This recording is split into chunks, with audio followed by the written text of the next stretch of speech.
Both of my hands were crushed in an unfortunate event at work. I remember everything. My left hand was caught in a machine and then crushed in seconds. So my reflex was to put my right hand in. My right hand was caught and crushed too.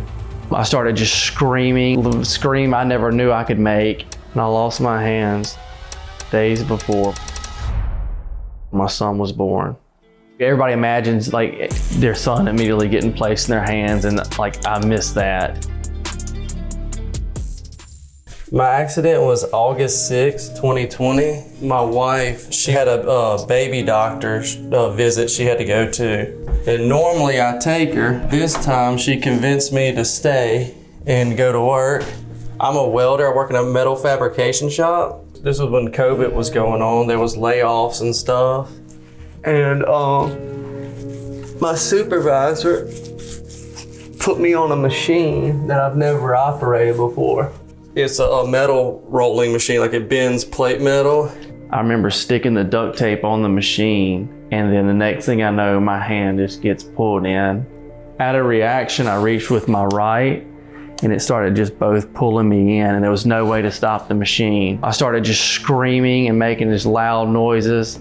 The scream I never knew I could make. My hands would feel like they were on fire. I'm sticking my hand like in a light socket and getting electrically shocked. I'm always like, why? Why didn't I just go with my wife to the baby doctor? Why didn't, instead of going and getting on the machine, why didn't I just go to the bathroom? So it's a lot of woulda, coulda, shoulda. The following week after my accident was scheduled to give birth to our sons. You know, everybody imagines their son immediately getting placed in their hands, and like I missed that.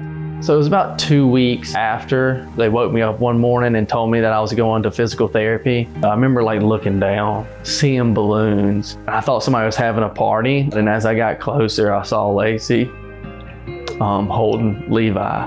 I was so nervous about holding him and stuff, so I just like put my head against his head while they held him. It was just an overwhelming sense of love and just hope in a hopeless situation. It gave me just what I needed to get my mind right, to get out of this hospital and to get better as quick as possible so I can be there for both my boys. So after my accident, I still had technically hands, but they didn't look like hands. And so the idea was try to save as much as possible at the beginning. So I went months having to get surgeries with skin grafting and stuff like that. And we just decided, in order to be functional, to amputate and get prosthetics. I mean, I probably cried just being able to pick up stuff again. So I was fortunate enough to get 2 sets of prosthetics. These right here that I'm putting on now are called my body-powered prosthetics. And as you can see, they're on a cable system. So to open them and close them, you can either move your shoulder or you can reach out. And same for this side. It's been very difficult and frustrating at times, constantly just having to think about like, how am I gonna do that? And then trying it over and over and over and failing over and over and over the simplest tasks. Then when I do get it, I start thinking of even better ways to do it and improving it, and it becomes faster and more efficient. I'm gonna get the meat and the mayonnaise out. I'm just gonna make a sandwich. Okay. I actually met Lacey in 7th grade. I've known her for a long time. We've been together for 17 years. When I first met him, very carefree, funny, always wanting people to laugh. Before the accident, it was a lot, I guess, simpler? Yeah, life was a lot simpler then. Went out a lot and ate dinner, went to bars and hung out with friends, stuff like that. I had a 601 area code calling. I answered it, and it was a guy from his work. They said, there's been an accident, I gotta go, and he hangs up. So then another number calls me. Wells' his hands got caught in a machine, and it's not good. And I was like, okay, well, what do you mean it's not good? What are you talking about?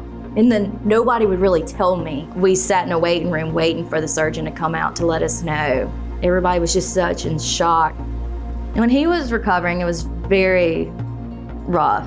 Everything was always oozing, it was always in pain. And then he always had machines connected to both arms too. And so with that, with a newborn baby and a 3-year-old, it broke his heart knowing like he couldn't do anything. He would just sit there watching me do everything.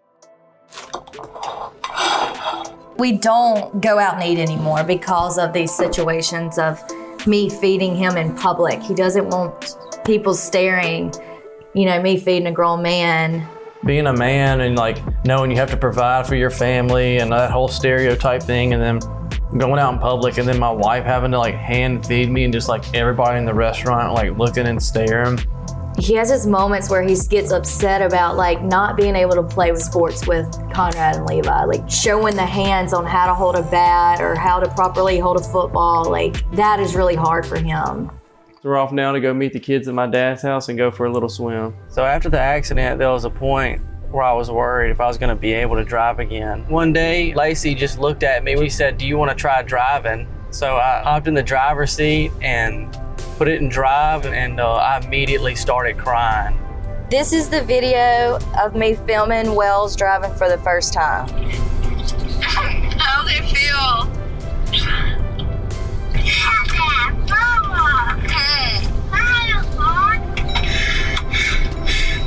Are you okay? I just knew he'd been wanting to be independent, and I just knew I just needed to push him to do things. When I heard that Wells had been in an accident, I didn't know to what extreme the accident was. And as we progressed through the emergency room, I think that's, when I understood exactly what we were dealing with. It's hard as a parent when you can't fix something. And this is one of those things, that I can't fix. And for a parent to say, I can't fix it is pretty tough. Family time is very important to me. It's like my medicine. It heals me. Let's see it, Conrad. Let's see it. When you see the love and the affection he has for his two kids, I mean, nothing's changed. He's still their dad. He still loves them. He still, plays ball with them. It's just that determination not to stop and not to settle. He's a great dad. He's a great husband, and I'm sure proud of where he's at today. And I told my daddy, because he'll be good for being like a policeman. You think I'll be a good policeman? Yeah, you can even grab bad guys with a shirt. Be a RoboCop? Yeah, like a robot. He has come a long way since the accident. He interacts so well with the kids now and like shows them about life. I'm very proud of him. I want them to grow up to be kind and be accepting of everybody, no matter what the differences are. I just want to be happy, have a job that I'm able to pay the bills and just be there for my sons and just watch them grow up. And I want my sons to be happy and my wife to be happy.